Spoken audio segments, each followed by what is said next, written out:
So I want to start by looking at the historical origin of the idea of colorblindness. Right? It goes back 1896, this case that was already mentioned, Plessy versus Ferguson. The famous dissent is written by Justice John Marshall Harlan in that case, right? And Harlan's view as the lone dissenter is that the classification itself is wrong under the law. And his famous phrase is, our Constitution is colorblind and neither knows nor tolerates classes among citizens. And we've probably all heard that phrase before in one fashion or another. But let me quote you the whole paragraph where that phrase occurs, because I want to make a point about the social context of Harlan's notion of colorblindness. And if you've never heard this before, the first part of this paragraph is going to surprise, maybe even shock you. So let me start here with the first paragraph, and then you'll see the context of this colorblindness quote.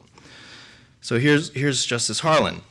The white race deems itself to be the dominant race in this country, and so it is. And so it is in prestige, in achievements, in education, in wealth, and in power. So I doubt not it will continue to be for all time if it remains true to its great heritage and holds fast to the principles of constitutional liberty. But in the view of the Constitution, in the eye of the law, there is in this country no superior dominant ruling class of citizens. And here's finally where his famous phrase comes in. Our Constitution is colorblind and neither knows nor tolerates classes among citizens. In respect of civil rights, all citizens are equal before the law. The humblest is the peer of the most powerful.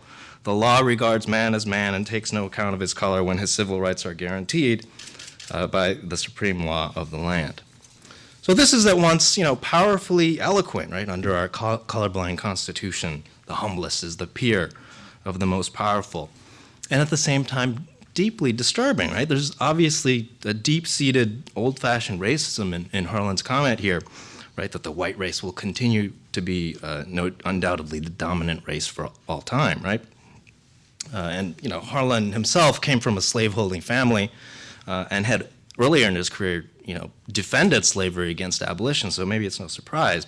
I do want to observe that it's important to see the point about equality that Harlan is trying to make here. For Harlan, colorblindness is a rejection of legalized segregation, right? That's where he's coming from. For Harlan, colorblindness is a rejection of legalized segregation, right? It's a rejection of the Jim Crow laws, which the southern states had been using as a way to maintain white supremacy and privilege after the end of slavery. Harlan criticizes the majority, right? Harlan criticized this idea of separate but equal for ignoring the social significance of these legal segregation laws, right? He asks, and again, I'm reading from his dissent, what can more certainly arouse race hate and perpetuate a feeling of distrust between these races than state enactments which, in fact, proceed on the ground that colored citizens are so inferior and degraded that they cannot be allowed to sit in public coaches occupied by white citizens. That, as all will admit, is the real meaning of such legislation.